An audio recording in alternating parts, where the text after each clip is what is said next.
right, I think we're live and I see people trickling in. We'll give people a few minutes, just a few seconds here to make sure everyone can get in nice and cozy.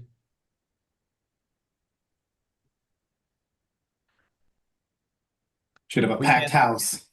yeah, yeah, we can't see you, but I know you can see us, and I hope everyone's having a good day so far. Yeah. It's beautiful out here in Berkeley, even though we had a little earthquake. It's always beautiful in Berkeley. Wait, you had an earthquake today? Yeah, no, 2 nights ago. Oh wow. Yeah, 4.6. Are your plants okay? Yeah, Nothing fell I off the think shelf? most people wake up, but no damage, so Good. it's good. All right, we'll give people just a couple more seconds here if you're joining us.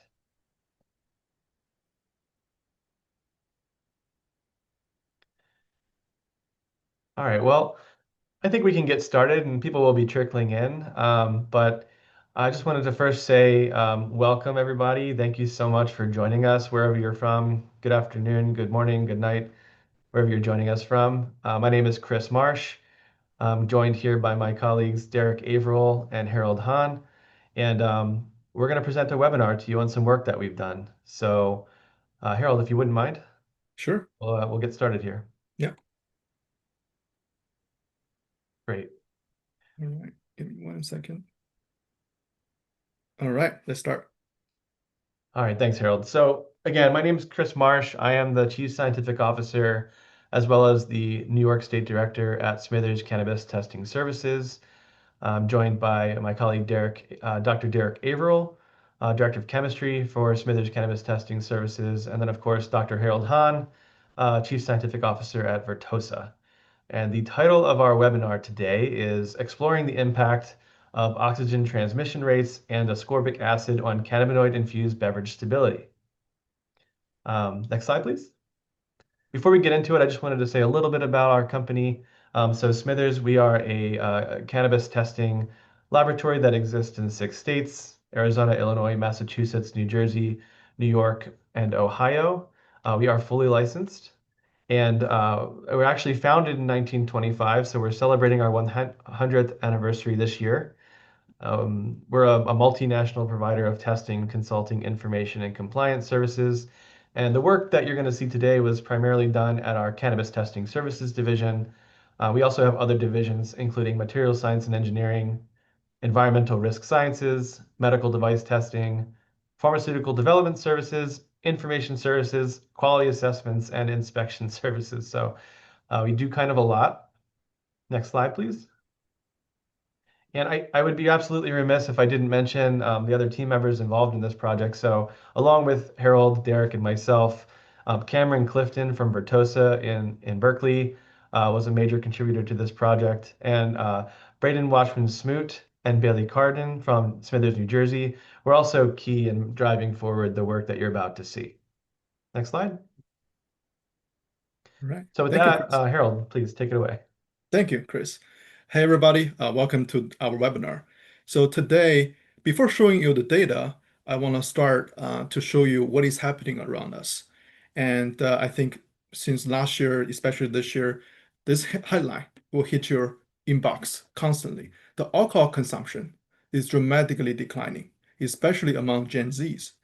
And this is the data we get from 2024. And you can see the Gen Z's consumption of alcohol is dramatically reduced compared to generations ahead. People argue, is their disposable income, is their way of looking at health, is their way to think about what they're going to inject into their body. And I think what doesn't matter what reason that is, but this staggering data is showing something's happening for the younger generation. And this is a strong message to all of us, but especially the operators in the alcohol industry, including the brands, the distributors, and the retailers. I think a really reasonable question to ask is, what is the future of adult beverage for the future generations?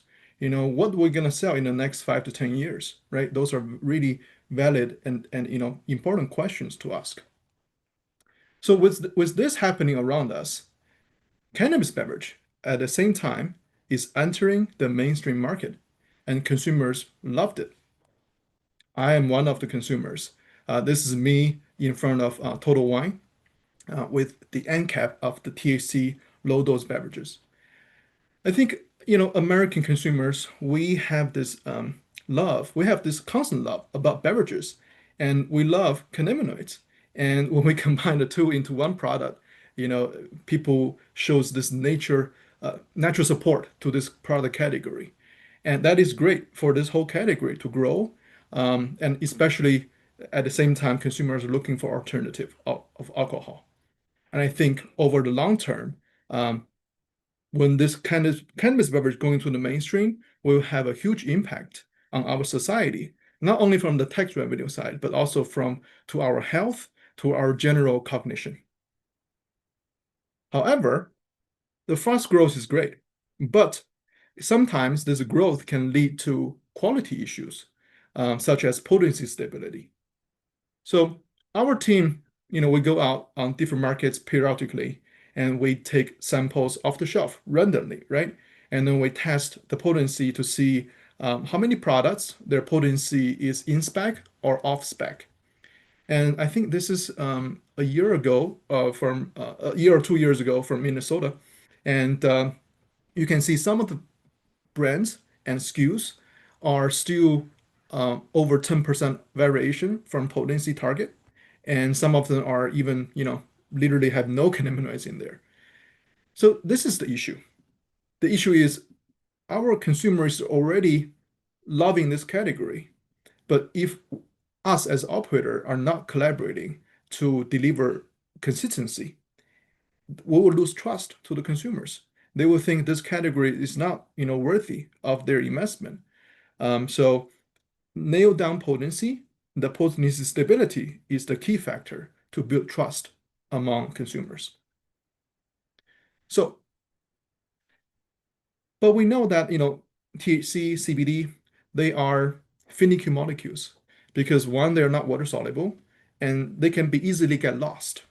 So what are the steps that everybody should pay attention along the supply chain of making the cannabis beverage?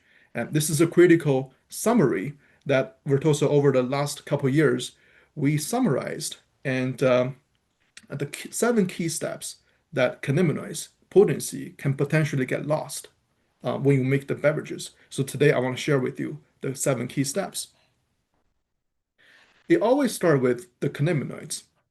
As we know, THC, CBD, CBC, CBG, they can all degrade by oxidation.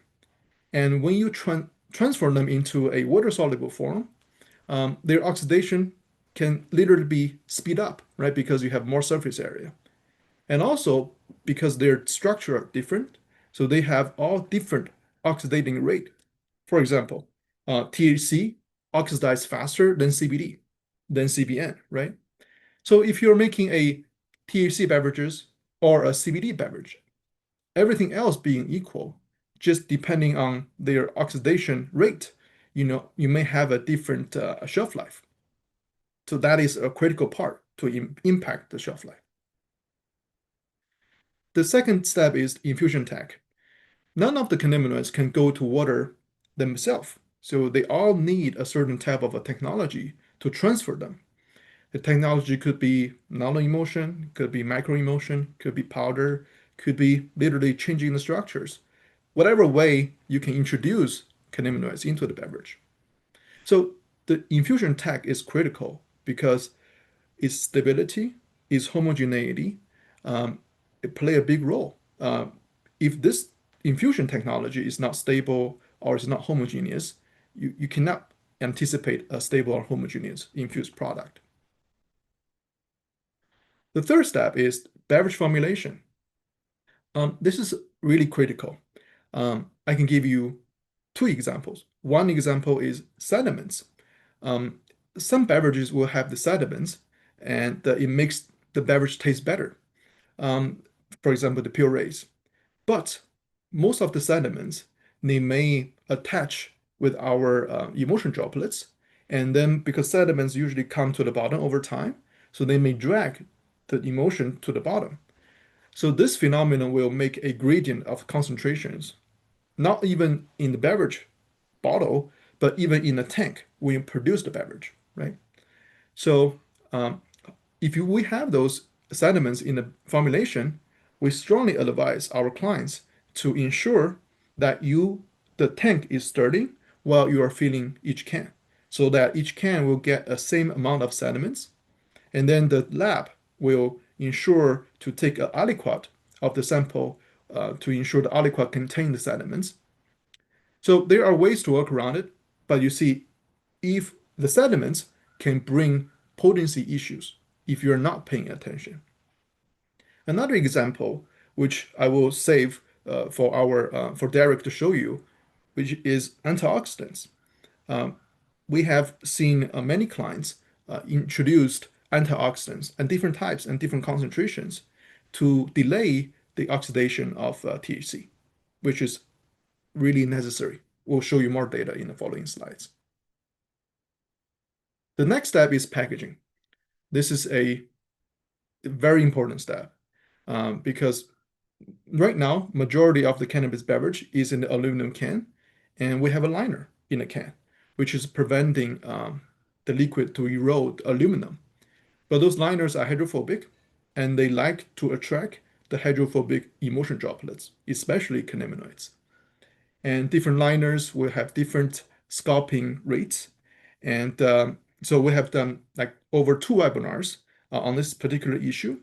And we have been working with some lab partners and developing some FTIR method to truly test what liner type you are using, right? So that give the confidence back to the operators and brands. But liner scalping is one big issue.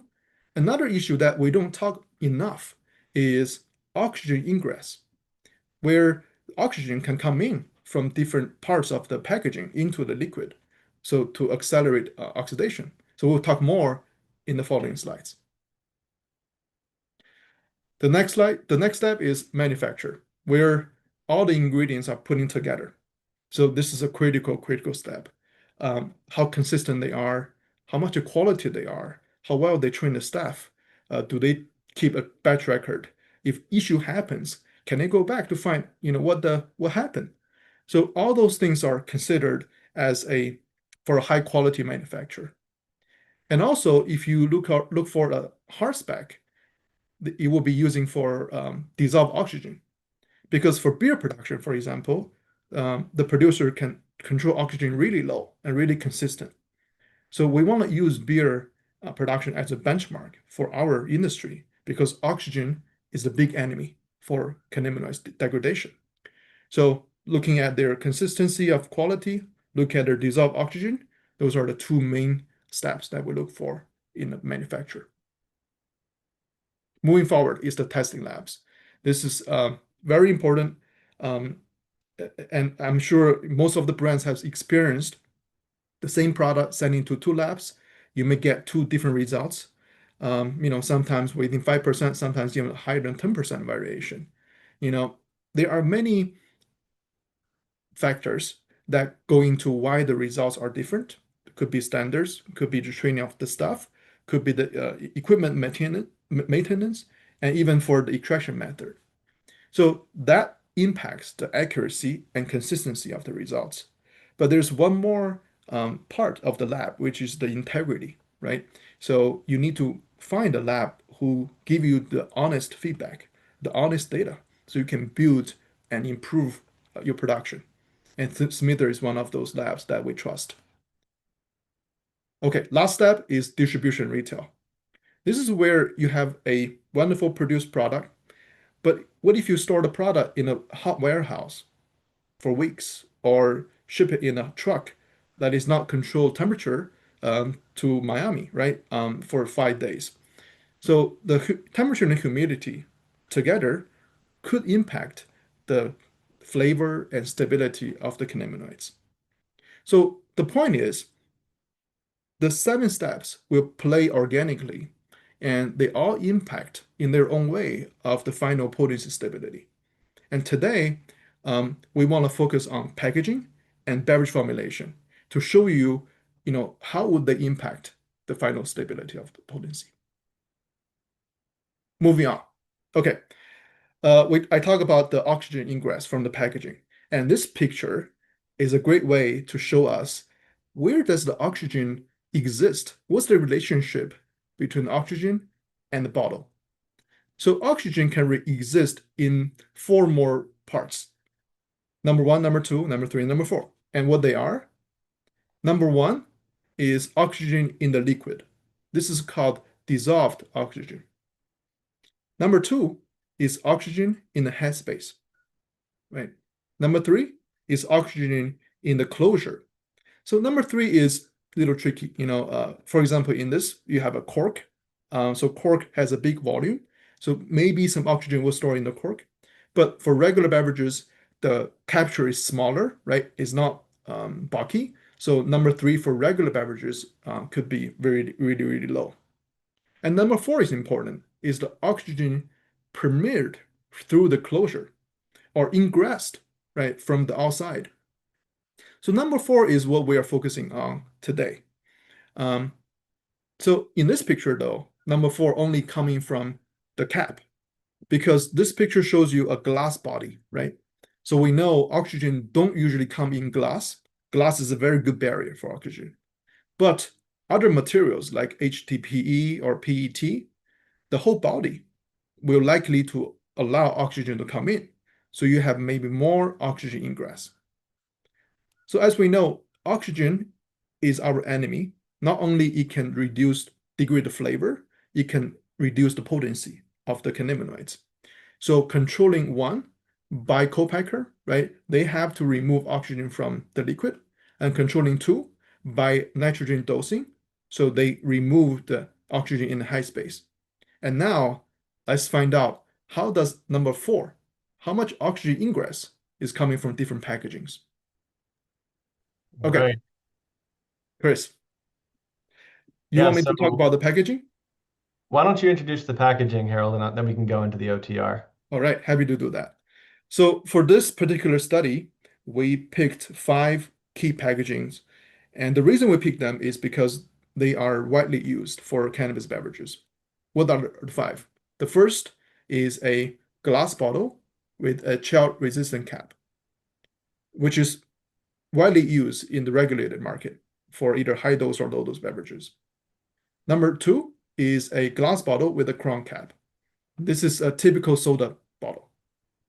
Number three is a typical PET bottle with a plastic cap. So we have seen those bottles being used in the 1 ounce to 2 ounce shots right now.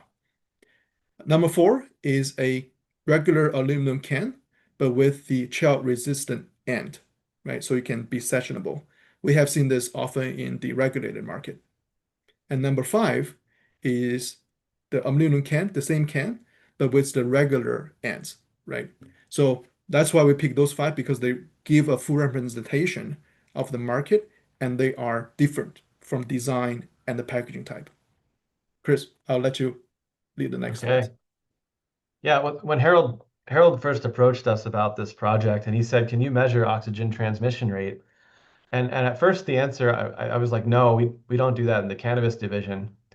But our sister division, Material Science and Engineering, does. They're in Leatherhead, England. And so this portion of the project was actually performed by Smithers MSc Leatherhead in the UK.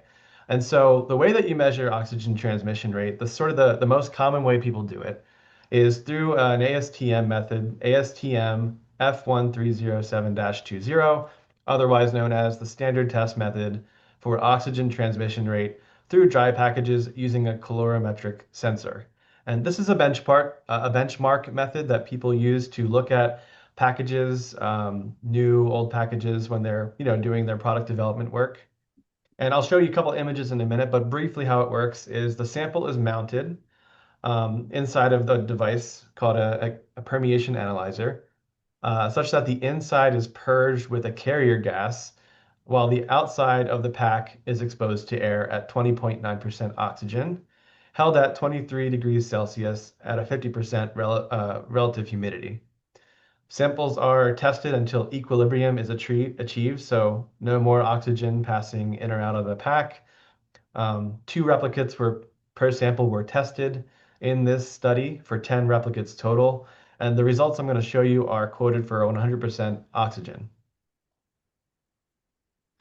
Here you can see an example of the MOCON oxygen permeation analyzer. It's a very common instrument. Um, if you look at the image inside, and I have a little bit of a blow up image there, you can basically test packs one of two ways. You can test a beverage container, for example, by mounting it and screwing it onto the analyzer. So you're testing the what I'll call the body of the package or the container.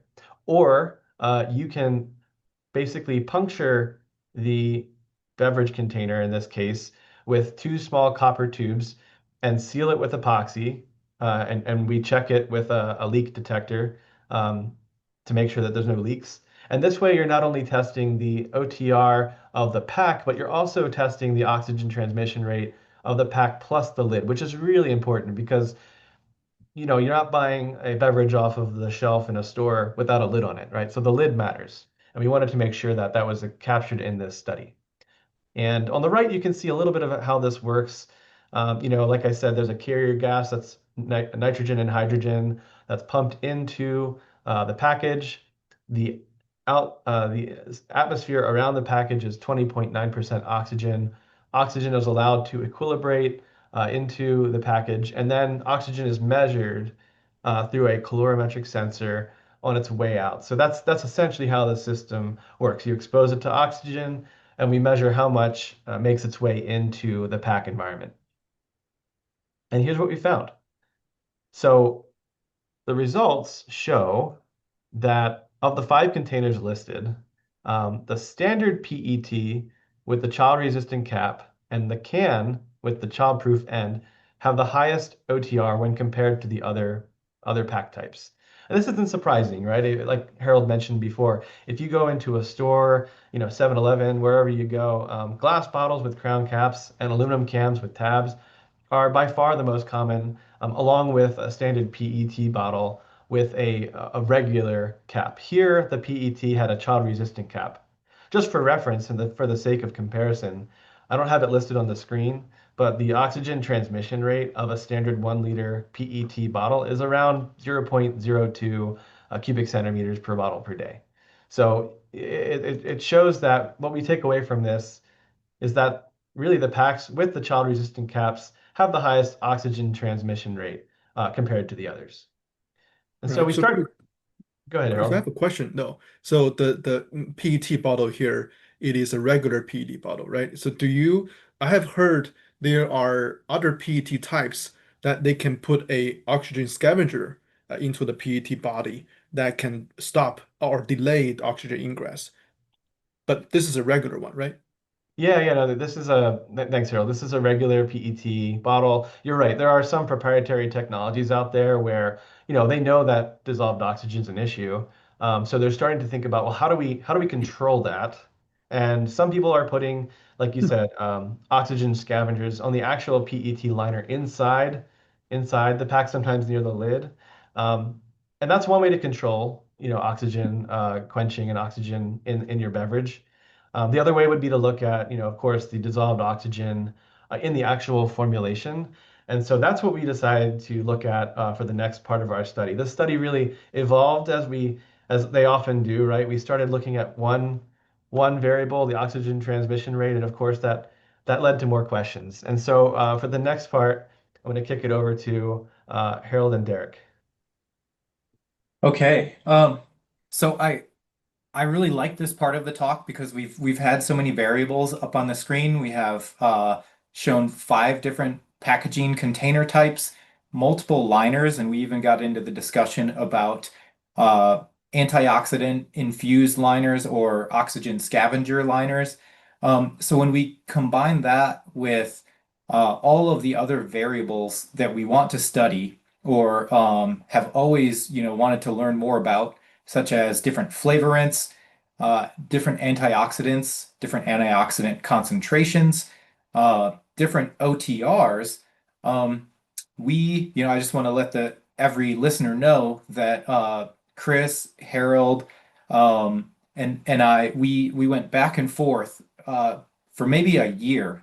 I don't know if we went back and forth for a year, but it was close to a year before we could really decide on, five variables to study and get great information back on. And so what we decided on were two separate environmental conditions, one where we had low oxygen transmission rates and one where we had relatively high. And I'll describe in a few moments what those really mean.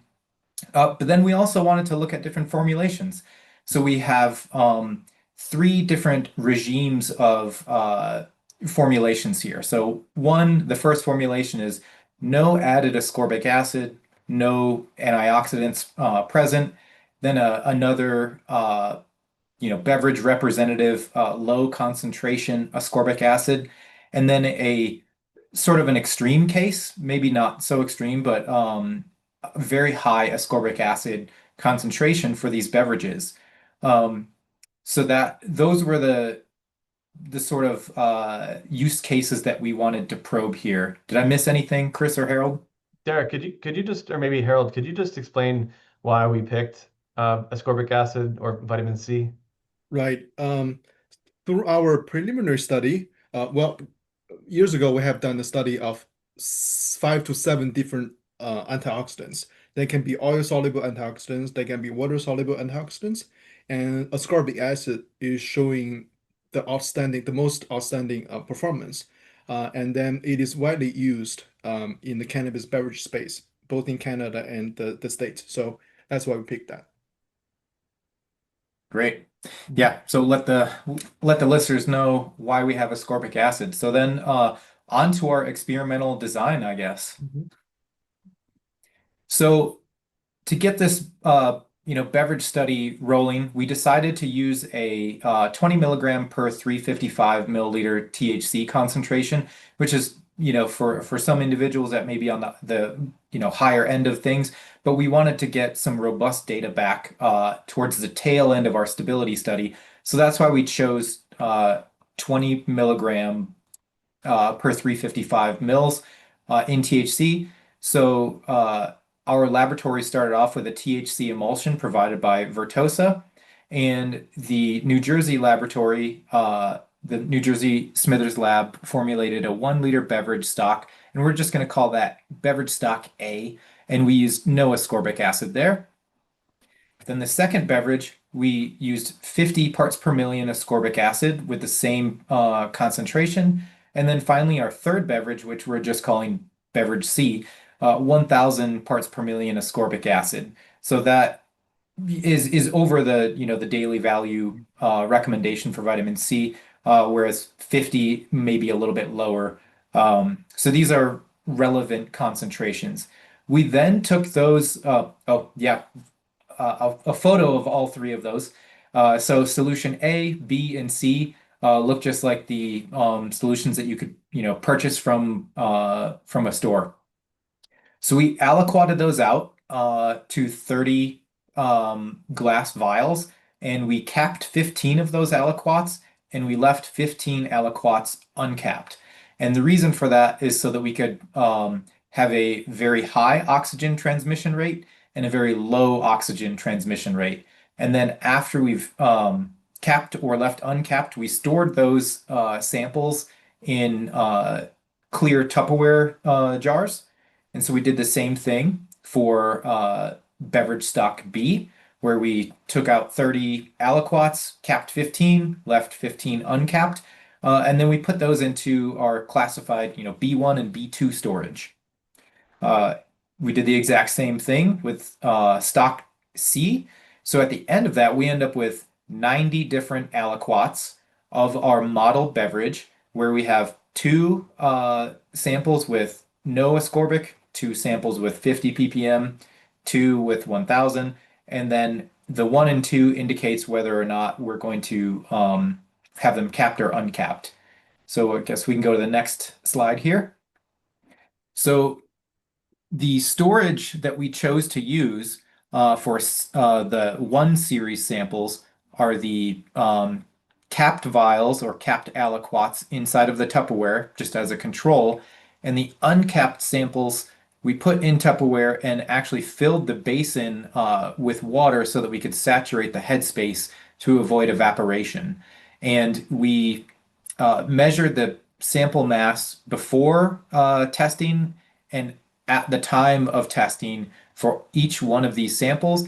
And the figure 4 in the image here shows that we did not see any evaporation or even condensation of water into those beverages. So if you want to learn more about that, you can read the white paper. And that it's a pretty interesting experimental design, I think. So in addition to our control over evaporation, we wanted to find out whether or not dissolved oxygen would change over time for these beverages. And as one could expect, if you dose a beverage with 1000 ppm vitamin C or ascorbic acid, we will start with a relatively low dissolved oxygen in the beginning of the experiment. And over time, we could see that the DO really kind of coalesced for all of the beverage types. So 1200 hours represents 50 days. So at the very end of our study, you can see that almost all of the beverage types had similar dissolved oxygen. And we can spend a lot of time on this, but I would recommend that the listeners go take a look at the white paper so they can see a little bit more comments on this. So now what we all came here for. So the potency over time was really important for us to figure out. And the way that we measured it, just like any cannabis testing lab would do, would be to inject samples on an HPLC. And for this specific test, we chose to pull samples directly from the stored containers and inject onto our HPLCs rather than perform an extraction, a filtration, or anything else that might impact the data or the results at the end of the study. So these are all direct inject on HPLC. And the graph that we're looking at here is the samples A1 and A2 from T equals 0 to T equals 1200. And that is a 50-day time period. And in the beginning of our study, we didn't know how fast we would see potency loss. So we chose to monitor those samples every 24 hours. And then as the experiment went on, we extended our time so that we could get more data out of this, out of those initial aliquots. And what we can see is for samples with no ascorbic acid, we see a drastic potency loss. So we start off at nearly 50 or 45 ppm, and at the end of those 50 days, we're dropping all the way down to say 10 ppm or less. So we see significant degradation there. And then the B series of our samples, so sample B1 and B2, so that's capped and uncapped, we can see throughout the course of the 50 days a potency loss that equates to somewhere around 40% potency loss. So if we're dropping from 50 ppm down to, it looks like 30, we're in that realm of about 40%. So it's much better than the A series, but it's still not a stability that we would want to have out on the shelves, where someone needs to, purchase a beverage and consume it within, say 10 days or something like that. So these are quite interesting charts to me, at least. And then finally, the high concentration ascorbic acid samples, so we're calling these C1 and C2, capped and uncapped respectively. Throughout the course of 50 days, we see almost no potency loss whatsoever. And there is no difference that we can see from the data between capping and uncapping.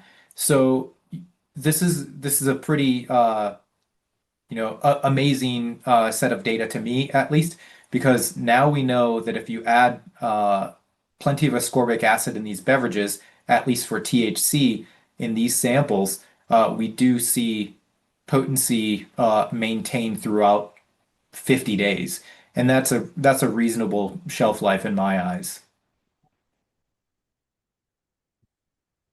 So another way for us to look at this data, rather than looking at capped versus uncapped, we've combined a chart for the capped samples where we have in the blue top line or the top set of data, that is the 1000 ppm ascorbic acid data set.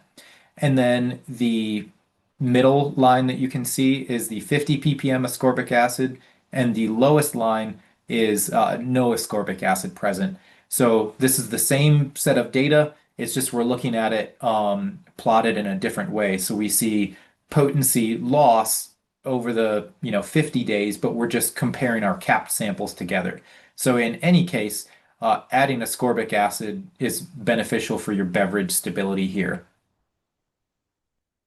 And then the same data set for our uncapped samples, we can see that ascorbic acid at 1000 ppm performs the highest out of all of our samples. So at at the end of this, we do know that there is a lot more we can learn from our ascorbic acid concentrations.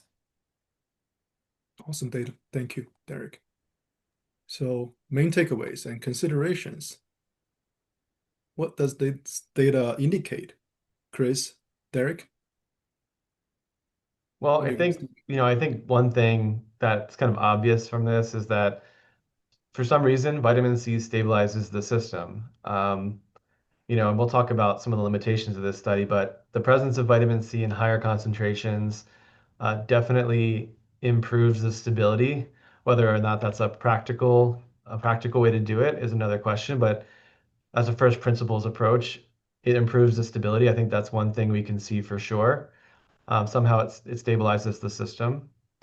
Um, Another thing that we saw in that data, and I don't know if you can go back, Harold, to the slide before this, but yeah, when I see this slide, what this tells me is there's no real significant difference between the impact that ascorbic acid has on the capped versus uncapped samples. And just to remind the audience, the reason that we did that was to force oxygen into one of the vessels, but not force it into the other, to see if exposing it to higher concentrations of oxygen would in fact have an impact on the stability. And because the DO was actually pretty much the same after about 200 hours, it normalized and was essentially the same between each of these systems.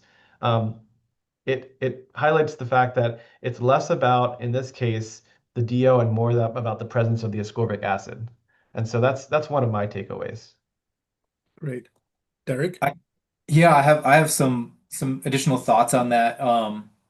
So in my mind, if I were to be a beverage manufacturer, or just somebody that's, really keen on the science of beverage manufacturing, what this indicates to me is that I would first want to generate a stable, formulation and a flavoring combination and study this in these glass containers. And once we do find stability there, then we can extend the manufacturing process over to container choice, right? So the 5 containers that we have studied the OTRs on, once we have a stable system, then we can start to choose your packaging based on your own demands. Yeah. What are your One thoughts, thing, Harold? my thought is you see how fast THC get lost without any protection. You put THC motion into water, and because water has so rich in oxygen, so the oxygen is and our emotion is so tiny droplets. So the surface area is allowing the free attack of oxygen to the THC molecule, and that just shows me you have to pay attention to protect the molecules. Otherwise, it's alcohol behaves differently than the THC beverages because ethanol don't degrade at all, right? But THC is very finicky. They are easy to be degraded. Right. Cool. What are the limitations, guys? I could go for hours. You go first, Derek. What do you think? Okay, I'll try to keep my limitations short here. But some of my limitations are, from a background in chemistry mechanism research, I would love to study CBN in an emulsion and see if we see potency loss there, or use different stabilizers. And even, we probably won't be able to do this in the short term, but we could do something like bubble in oxygen and see if we can accelerate it. See if there is a dependence on oxygen concentration, right? Because we have 20.9% oxygen in our atmosphere. But if we sparge our model beverages with O2 for one sample, and then sparge with nitrogen or argon for another sample, and then maybe even we sparge with a reductant, so sparge with hydrogen. There are many ways for us to increase our understanding of these beverages, but uh, with the time scales that we have for these studies, we have to be very measured in our approach and decrease our variables and try to avoid any, hasty generalizations. Yeah, one thing I was just thinking was, another limitation was that the in terms of measuring the oxygen transmission rates, we did that in a package that was empty, but the dynamics change obviously when you fill that with liquid. And so what is the impact of a beverage and how much actual transmission would there be? The OTR test that we discussed is really a benchmarking test, but there's a lot more variables that go into that, like the thickness of the container, the type of the closure, area, how big versus how small is the package. There's a lot of stuff that goes into it, which is partly what makes these systems so complex. I totally agree with you, Chris. I think putting on that point again, I think the limitation here is we have two studies. One is studying 5 container oxygen ingress, one study oxidation rate, but those two are not related yet, right? I would love to see, especially the PET and the can with a child-resistant cap, how they compare. If we put carbonated product in there, how much they lose potency faster than the regular packaging. So that's an interesting thing to do. What are the future directions, Well, I Chris? think one thing we discussed was looking at other preservatives, other antioxidants other than vitamin C. Do we see the same impact? We also didn't look at temperature. A lot of these beverages are stored in usually in the refrigerator, and this was done at room temp. So, what is the impact of temperature on the stability?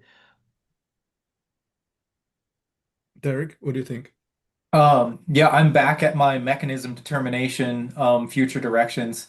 So I think it would be a great joy for me to use spent vitamin C to see if that has any effect on our potency stability here, and also figure out where what is going on with this degradation. Is it because we're not seeing remarkable amounts of CBN being formed? So is it being, you know, is it being lost in the system? And we've tried multiple extractions to get it back out, but it's the difficulty of our industry, right? Being able to find what's going on with the potency loss. And my first, adventure into this was 2018, and here we are today, 2025, still working on a fantastic problem. So future directions are pretty much endless for me. And that all just depends on what we all want to learn as a group. What do you think the future directions are, Harold? Well, Derek, you're such a scholar. You think, in a very, you like theories. But here, I think we test 50 ppm, 1000 ppm of ascorbic acid. There is a big gap in between. 1000 ppm is good, but it can be a little sour, can change the pH. So practically, I know most of our partners are using 200, 300 ppm, which is good. But, to figure out what your product, what is the ideal ascorbic acid, I think that is a good thing for each brand to do their own work. Cool. Yeah. Well, so a couple of things, since I work in the beverage space, I see two big impact of this study to the form factors. And there are two very popular form factors right now in the beverage space. Number one is the 2-ounce shot. So here I list some of the known brands who carries the 2-ounce shot. And most of the shots are in PET bottles, right? And knowing PET bottles from the body, from the closure, there could be oxygen coming in. And knowing ascorbic acid is a very effective way to delay oxidation. So a big suggestion for those brands is ensure you do your potency test, stability, ensure you have antioxidants such as ascorbic in there. Another big takeaway and another huge successful format is the 750 ml liquor bottles. And here I'm showing you some of the very popular brands right now on the market. And those are brands already on the market. And those brands are coming on. And so it's really exciting to see this format give consumer the control. Someone can make a cocktail, someone can make a mocktail or put on ice. It really gives the creativity back to the consumer. But the problem or the challenge of this format is when you open the bottle, you don't consume in a couple of days. You consume maybe in a week or two. So this is where when you open to the air, the oxidation will continue to evolve. And that is why it's critical, especially this data shows if you have 1,000 ppm ascorbic acid for 50 days, which is a pretty reasonable day for your consumer to complete the product, then you don't have nearly no loss of THC. Again, you don't need to apply 50,000 ppm. Like I said, you may want to develop a reasonable ascorbic acid level to couple with your pH, couple with your flavor. But to know that open to the air may cause oxygen ingress and delay degradation, make sure this is important for your consumers. Those are the two takeaways for me. Cool. All right. We have some really good questions here, guys. So let me take a look, and I'm gonna pick a few out here, and we'll try and get to all of them. So the first question, and this is going to be a real fun one to answer, but what is our active ingredient and degrading into? Has anyone determined what the D9 is converting into? So Yes, want me to go ahead. speak on that one? Go ahead, Derek. Okay, this is a fantastic one. So it is extremely interesting and I would almost say startling. We don't see a bunch of CBN, which is the normal THC um, degradation product. So if we're expecting a normal oxidation pathway, we should expect CBN formation at a 1-to-1 ratio. And it's quite interesting that in our 50 ppm formulation of THC, we do not end up with 50 ppm or even remotely close to that CBN. And that's why I think it's important for us to continue this study and find out. So we've done some preliminary work and we've done multiple different extraction types to identify whether or not we get new degradation products formed in solution. We did not find anything using the normal isocratic potency method that our industry is accustomed to. So we extended that out to a long, slow gradient on a reverse phase HPLC system, and we still did not find the degradation product. So I would say that's probably a fantastic question that we all need to answer. Yep. All right. Let's see. I got another question here. So I'm just looking through them.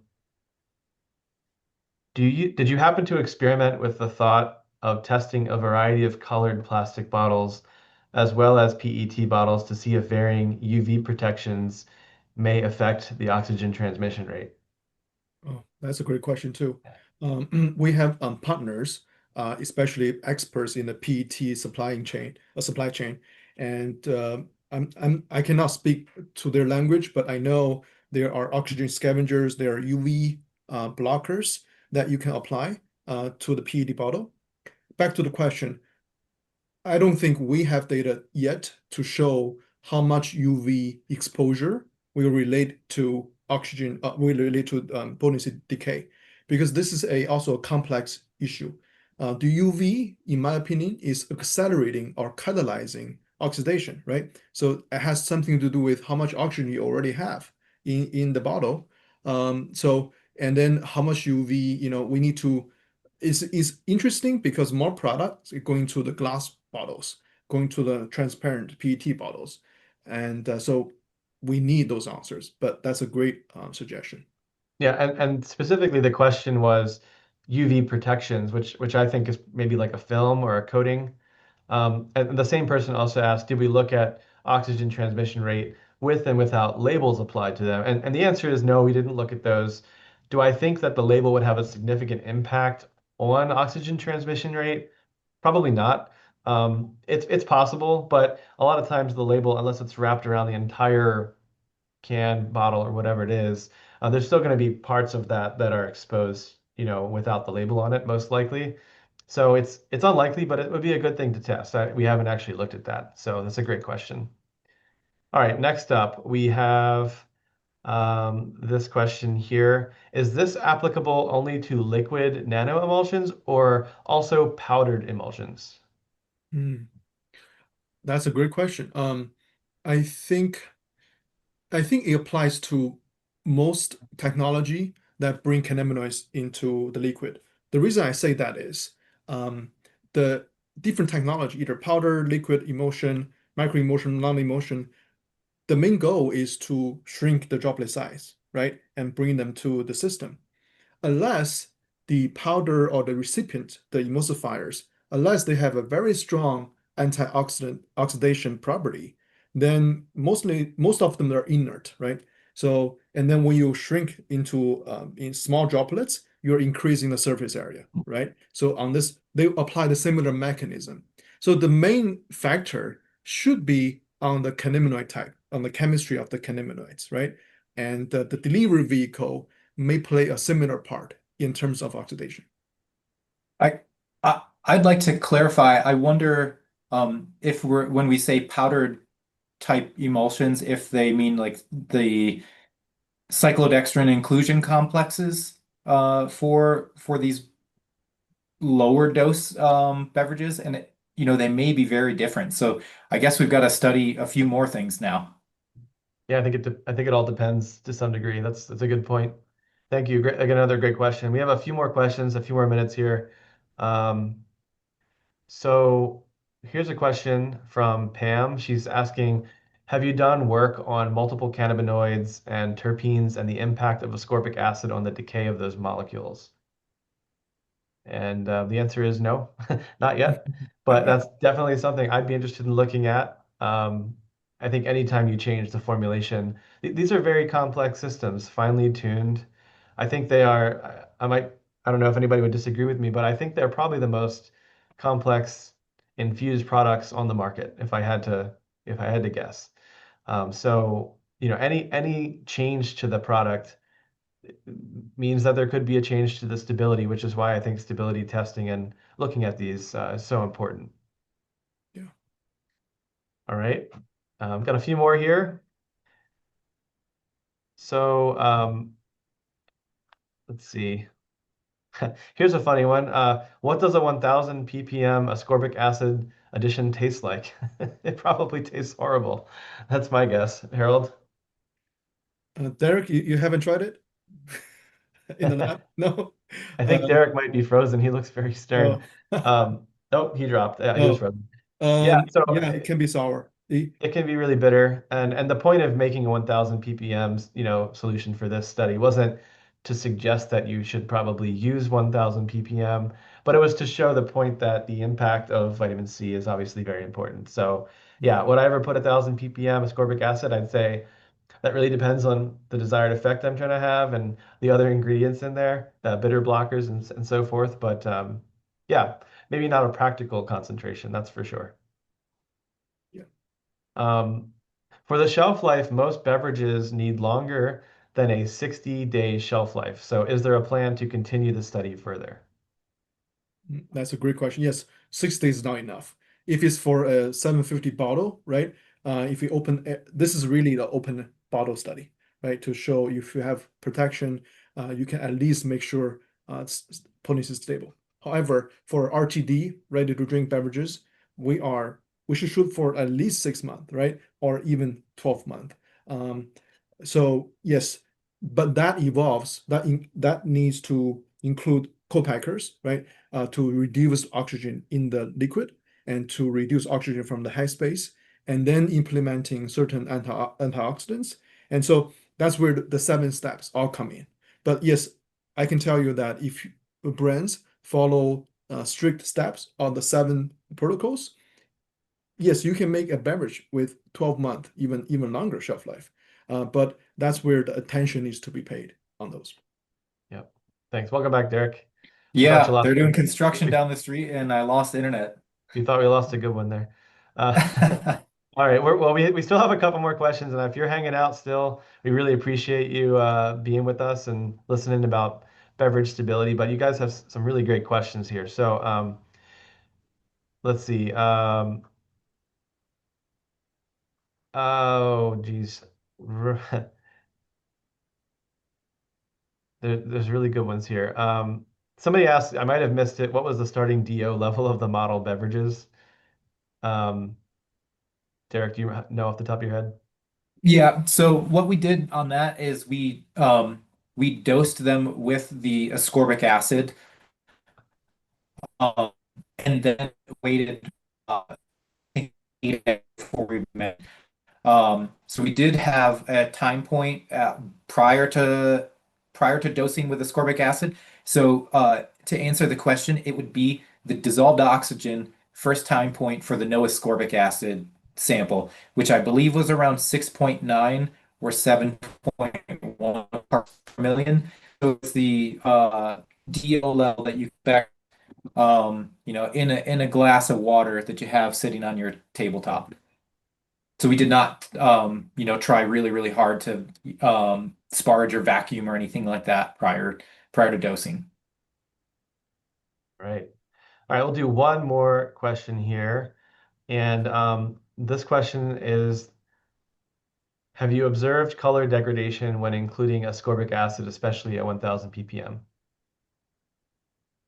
I don't have the data in colors, Yeah. but that is as industries start to evolve and become mature, all those details needs to be measured, right? Color, even carbonation, right?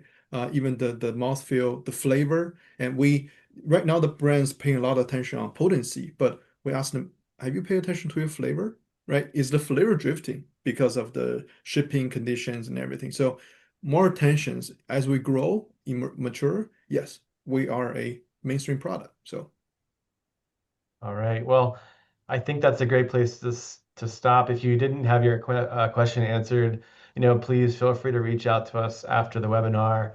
I just want to thank everybody again for being with us today, for listening in, and thank you so much for your time. Have a great rest of your day. thank you, everybody. All right. Bye-bye. Bye, Bye. everyone.